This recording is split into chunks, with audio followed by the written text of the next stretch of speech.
watch him. Get back. Stop. Everybody out. Careful, he's ice. Oh my God.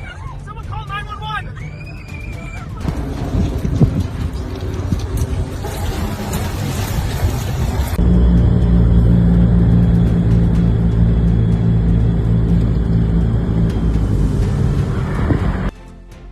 $500,000 ብቻ የንግድ ሱቅ ቴምር ፕሮፐርቲስ ከባድ የሚመስለውን እውን አድርጎታል። በፍጥነት እያደገ በሚገኘው ገላን ኮንዶሚኒየም ሮብ ሆቴል ፊት ለፊት 3000 ካሬ ሜትር ላይ ያረፈ G+7 የንግድ ሱቅ ግንባታ ጀምረናል። በ500,000 ቅድመ ክፍያ ከ2.5 ሚሊዮን ብር ሙሉ ክፍያ ጀምሮ የሱቅ ባለቤት ይሁኑ። ተጨማሪ ምስራች በጥንታዊቷ ባሬና በዲፕሎማቶች መንደሩ አሳር ቤት ሲልክ ሮድ ሆስፒታል አጠገብ እስከ 35% በሚደርስ ቅናሽ እየሸጥን እንገኛለን። በቴምር የዶላር መጨመር የግንባታ ግብዓቶች መወደድ አያሳስቦትም። በኢትዮጵያ ብር ያለምንም ወለድ ረጅም አከፋፈል የህልሞን ማረፊያ ያገኛሉ። ለበለጠ መረጃ 0999667574 ላይ ይደውሉልን። ቴምር ፕሮፐርቲስ።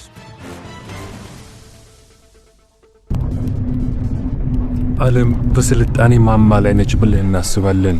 በሰዓት በመቶዎች የሚቆጠሩ ኪሎሜትሮችን የምንበርባቸው አውራ ጎዳናዎች አሉን። ነገር ግን በዚህ ጥር ወር ላይ 2026 ዓ.ም በኒውዮርክና ፔንሲልቫኒያ ላይ የተከሰተው ክስተት አንድ ትልቅ ትምህርትን ሰጥቶናል። ተፈጥሮ ስትቆጣ የገነባነው ስልጣኔ እንደ አሸዋ ግንብ ይፈራረሳል። ዛሬ የምንመለከተው ዜና ስለ ተራ የክረምት ወራት ቅዝቃዜ አይደለም። ዛሬ የምናወራው ስለ ነጭ ሽብር ሱፐር ስኖው ስቶርም ነው። ይህ አውሎ ነፋስ በአይን ጥቅሻ ውስጥ ወደ ድቅድቅ ጨለማ፣ ሰላማዊውን መንገድ ደግሞ ወደ ብረት መቃብርነት ቀይሮታል። በተለይም በታዋቂው የሃይዌይ ኢንተርስቴት 81 ላይ የተከሰተው ታሪክ ታይቶ የማይታወቅ ነው። በሺዎች የሚቆጠሩ አሽከርካሪዎች ለጉዞ ወጥተው ሳይመለሱ ቀርተዋል። በረዶ መሃል እሳት ሲነድ፣ በቤቶች ውስጥ ገዳይ ጋዝ ሲሰራጭና ዘመናዊው ቴክኖሎጂ ተንበርክኮ ሲለምን የሚያሳይ እጅግ አሳዛኝና አስተማሪ ታሪክ ነው። ተዘጋጁ። ይህንን በኒውዮርክ አሜሪካ የተከሰተውን የጥፋት በረዶ በዝርዝር እንፈረካክሰዋለን።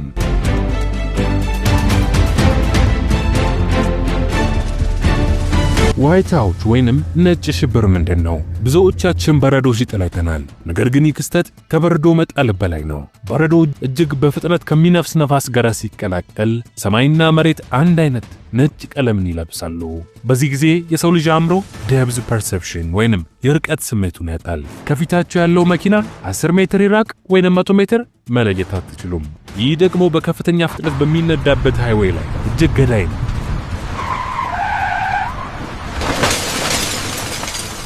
በሃይዌይ ኢንተርስቴት 81 ላይ የነበሩ አሽከርካሪዎች መጀመሪያ ላይ መንገዱ ንጹህ መስሏቸው ነበር። ነገር ግን በድንገት የነጭ በረዶ ግድግዳ ከፊታቸው ተከተረ። በሰከንዶች ውስጥ እይታቸው ከኪሎሜትሮች ወደ ዜሮ ወረደ። ልክ አይናችሁን ጨፍናችሁ መኪና እንደመንዳት ይቆጠራል። አሽከርካሪዎች ፍጥነታቸውን ለመቀነስ ብሬክን ሲረግጡ ወይንም ፍሬንን ሲይዙ መንገዱ በበረዶ ግግር ተሸፍኖ ስለነበረ መኪናቸው እንደ ስኬቲንግ መንሸራተት ጀመረ። አእምሯችሁ ቁም ይላል። መኪናችሁ ግን በሰዓት 100 ኪሎ ሜትር ወደ ሞት ይገሰግሳል። ይህ የተፈጥሮ ወጥመድ ነው። ካልታየ መከላከል አትችልም፣ ካልቆምክ ደግሞ ትሞታለህ። አደጋው የጀመረው በአንድ የጭነት መኪና መገለበጥ ነበረ። ያ መኪና መንገዱን ሲዘጋው ከኋላ የሚመጡት ተሽከርካሪዎች መንገዱ መዘጋቱን ማየትም አልቻሉም። አንዱ ወጥቶ ተጋጨ፣ ሌላኛው ደግሞ ከኋላው መጣ። በደቂቃዎች ውስጥ ከ40 በላይ የሚሆኑ መኪኖች ትላልቅ የነዳጅ ጫኝ መኪኖች ጨምሮ እርስ በርስ ተቆላልፈው የብረት ተራራን ፈጠሩ። በቪዲዮ ላይ የምታዩት ትዕይንት ልብን ያቆማል። ሰዎች ከመኪናቸው ወጥተው ወደ ሜዳው ሲሸሹ፣ ሌሎች መኪኖች እየመጡ ተጋጭተውባቸው ሕይወታቸው ሲያልፍ ይታያል። በመኪና ውስጥ መቆየት ሌላ መኪና መጥቶ ይደቁሰኛል የሚል ፍርሃትን ይፈጥራል። መውጣት ደግሞ በበረዶ ውስጥ ቀዝቅዤ ሞታለሁ ወይንም በሚንሸራተት መኪና ገጫለሁ የሚል ስጋትን ያመጣል። በዛ ቅጽበት በቦታው ለነበሩ ሰዎች ዓለም የቆመች ያህል ነበረ። ጩኸቱ፣ የብረቱ መሰባበር ድምፅ እና የነፋሱ ፉጨት ተቀላቅሎ ሲኦልን መሬት ላይ ፈጥሮታል። አደጋው እንደደረሰ ፖሊስና አምቡላንስ ተጠርተው ነበር። ነገር ግን እነሱም ቢሆኑ ተፈጥሮን ማሸነፍ አልቻሉም። ነጩ ሽብር ዋይት ሃውስ የነፍስ አድን ሰራተኞችንም መንገድ ያሳጥቷቸዋል። አምቡላንሶች ለራሳቸው በበረዶ ተቀብረው ቆሙ። የነፍስ አድን ሄሊኮፕተሮች በዛ ኃይለኛ ነፋስና እይታ በሌለው ሰማይ ላይ ሊበሩም አልቻሉም። ተጎጂዎች ለሰዓታት በዛ ቅዝቃዜ ውስጥ ደማቸው እየፈሰሰ እርዳታ መጠበቅ ነበረባቸው። ዘመናዊው የአደጋ ምላሽ ስርዓታችን ምን ያህል ደካማ እንደሆነ የአጋጣሚ አሳይቶናል። ስልክ አለን ግን የሚመጣ የለም። አምቡላንስ አለን ግን መንገዱ ተዘግቷል። ቴክኖሎጂ ለሰው ልጅ ምቾት የተሰራ ቢሆንም ተፈጥሮ ፊቷን ስታዞር ግን ቴክኖሎጂ ተራ የብረት ክምር ይሆናል። አውሎ ነፋሱ በሃይዌይ ላይ ብቻም አልቆመም። ወደ ኤሪ ካውንቲ የመኖሪያ መንደሮችም ዘልቆ ገባ። እዚህ ጋር አደጋው መልክ ቀየረ። በረዶ እጅግ ከባድና እርጥበት ስለነበረ በሺዎች የሚቆጠሩ ዛፎችና የኤሌክትሪክ ምሰሶች ሰባበራቸው። የወደቁት የከፍተኛ ኃይል መስመሮች ወይንም ላይቭ ዋየርስ መሬት ላይ ካለው በረዶና ውሃ ጋር ሲገናኙ እሳትን ፈጠሩ። አስቡት፣ በረዶ ግቢውን እስከ ጉልበቶ ድረስ አልብሶታል። ቤቶ ግን በእሳት እየነደደ ነው። የእሳት አደጋ ሰራተኞች ወደ ሰፈሩ ለመድረስ በበረዶ መሃል መንገድ ማጥፋት ነበረባቸው። የውሃ መከላከያዎች ወይንም ሃይድራንትስ በበረዶ ተቃብረው ስለነበረ እሳቱን ለማጥፋት መጀመሪያ በረዶን መቆፈር ነበረባቸው። ውሃው በብርዱ ምክንያት ቦታ ውስጥ ይረጋል። እሳትና በረዶ በአንድ ላይ ሆነው ሰዎችን ሲያሰቃዩ ማየት የሚዘገነን ትዕይንት ነው። ብዙ ቤቶች በአይናቸው ስር ዶግ አመድ ሆኑ። ምክንያቱም ተፈጥሮ የእርዳታ መንገዱን ዘግተው ስለነበረ። መብራት በጠፋባቸው መንደሮች ውስጥ ቅዝቃዜው ወደ ቤት ዘልቆ ገባ። የሙቀቱ መጠን ከዜሮ በታች ሲወርድ ሰዎች ለመዳን ሲሉ የሞቱ ውሳኔዎችን መወሰን ጀመሩ። አንዳንዶች ጄኔሬተር ተጠቀሙ። አንዳንዶች ደግሞ ጋዝና የከሰል ምድጃዎች ቤት ውስጥ ያቀጣጠሉ። ነገር ግን ነፋሱና በረዶ የቤቱን የአየር ማስወጣት ቱቦዎች ወይንም ኤግዞስት ቬንትስ ዘግቷቸው ነበረ። በዚህ ምክንያት መርዛማው የካርበን ሞኖክሳይድ ጋዝ ወደ ቤት ውስጥ ተመለሰ።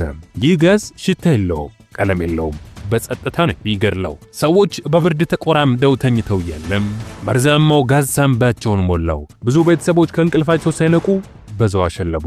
የአውሎ ነፋስ በውጪ በመኪና አደጋ ብቻ ሳይሆን በቤት ውስጥም በጸጥታ ሰዎችን የጻረሰ አደገኛ ጠላት ነበረ። ከ100 ሺህ በላይ ሰዎች ያለ ኤሌክትሪክ ኃይል ለቀናት በጨለማ ውስጥ እንዲቆዩ ተገደዱ። ሱቆች ተዘጉ፣ ምግብ ማግኘት አስቸጋሪ ሆነ። እናም የቴሌኮሙኒኬሽን መስመሮች ተቋረጡ። ሰዎች ከውጭው ዓለም ጋር ያላቸው ግንኙነት ተቋረጠ። ይህ ማለት እርዳታ የሚያስፈልጋቸው ሰዎች እንኳን ድምጻቸውን ማሰማት አይችሉም።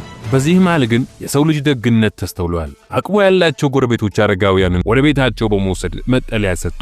ወጣቶች መንገዱን በአካፋ በመቆፈር አምቡላንሶች እንዲያልፉ ሞከሩ።